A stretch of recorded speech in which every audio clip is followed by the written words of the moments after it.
Bonjour à tous et bienvenue sur ma chaîne pour une nouvelle vidéo.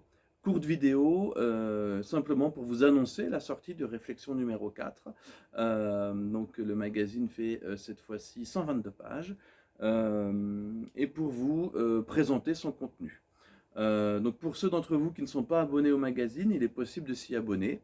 Et si vous souhaitez acheter seulement les numéros qui vous intéressent, vous pouvez acheter les numéros au détail, y compris bien sûr ce nouveau numéro qui est à 10 € pièce.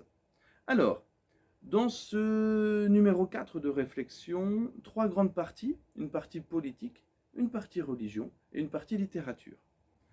Pour la partie politique, vous retrouverez quatre textes. Un texte de Monsieur l'abbé Dutail intitulé Catholiques, choisissez mieux vos héros. Un texte de moi-même intitulé Vers la dictature verte. Un texte de Mario Varro intitulé L'hérésie cathare, matrice mondialiste. Et un texte de Pierre Delacroix, Comment briller lors d'une soirée complotiste. Il s'agit d'une rubrique que vous retrouverez à chaque numéro et c'en est donc la première mouture. Voilà pour la partie politique. Pour la partie religion, trois textes, ils sont tous de Monsieur l'abbé Dutail. Un premier texte qui est en fait un groupement de deux textes, qui est Cacher ces saints que nous ne saurions voir. Deuxième texte, Savonarole, un exemple d'opposition légitime au pape, qui est à la fois un bon exemple pour servir de contradiction à la fois aux conciliaires et à la fois aux sédévacantistes.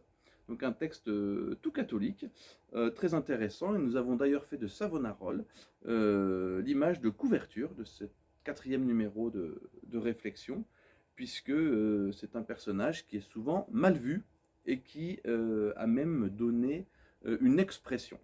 Le mois dernier, Jean-Yves Le Gallou, par exemple, sur le site Polémia, parlait de tous les Savonaroles des salles de rédaction, Savonarole étant synonyme d'intolérant ou de fanatique.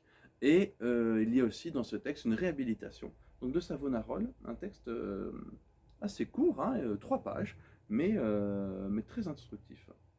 Et enfin, Jacques Clément, le moine tyrannicide, où Monsieur l'abbé Dutail revient sur la période des guerres de religion.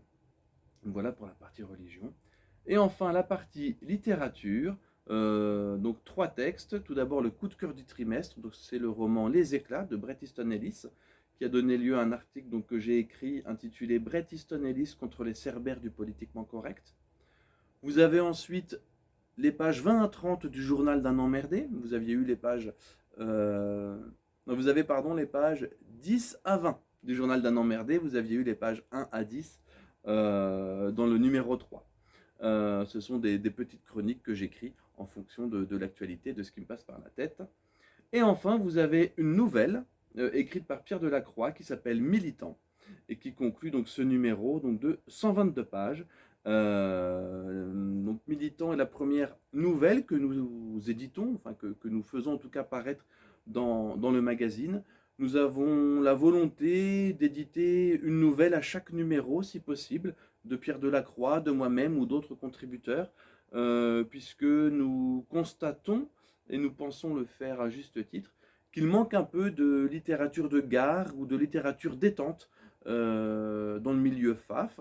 Donc nous avons la volonté de créer une petite somme de nouvelles pour FAF. Donc celle-ci, c'est l'une d'entre elles, elle s'appelle Militant, j'espère qu'elle vous plaira. Donc voilà, une partie littérature, avant ça une partie religion, avant ça la partie politique, et vous avez le trio gagnant de réflexion. Donc il est disponible bien sûr sur le blog du magazine Réflexion. Vous pouvez également l'acheter sur mon site brunohiro.biz ou sur le site des éditions Saint-Barthélemy, éditions saintbarthélemy.fr. Et en parlant des éditions Saint-Barthélemy, je vous annonce que le livret contre le sédévacantisme est enfin sorti des presses et qu'il vous sera donc envoyé cette semaine. Pour ceux qui l'ont commandé, bien entendu, et pour ceux qui ne l'ont pas commandé, il est toujours dans le catalogue, ainsi que le livre que Pierre Guyon et moi-même avons écrit et publié donc au mois de juillet dernier et qui s'intitule Combat pour la France. Vous retrouverez tout ça sur le site des éditions Saint-Barthélemy.